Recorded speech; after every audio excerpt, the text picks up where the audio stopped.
د روان لمریز کال تېرې غويي میاشت کې د ګونو تولیدي فابریکو کې نږدې 15,000 میګاواټه برېښنا تولید شوې ده.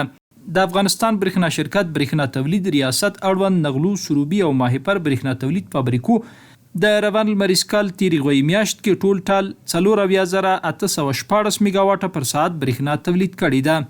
تېرې میاشت کې د نغلو برېښنا تولید فابریکې 52,240 میګاواټه پر ساعت، سروبي برېښنا تولید فابریکې 14,593 میګاواټ پر ساعت او ماهیپر برېښنا تولید فابریکې کې 948 میګاواټ پر ساعت برېښنا تولید شوې ده چې تولید شوې برېښنا د عمومي سیستم له لارې پیرودونکو ته شبکو کې ویشل شوې ده. د افغانستان برېښنا شرکت رهبري ټول هیواد کې د برېښنا تولید کورنیو سرچینو پر تجهیزاتو منظمه څارنه او پر وخت رغونې ته ځانګړې پاملرنه کوي. پر دې سربیره د برېښنا کورنیو تولیدي سرچینو پراختیا پروژو پیل سره غواړي له ټولو شته امکاناتو په ګټې اخیستنې کورنی تولید لوړ او له دې لارې د ډاډمنې برېښنا خدمات پیرودونکو ته وړاندې کړي.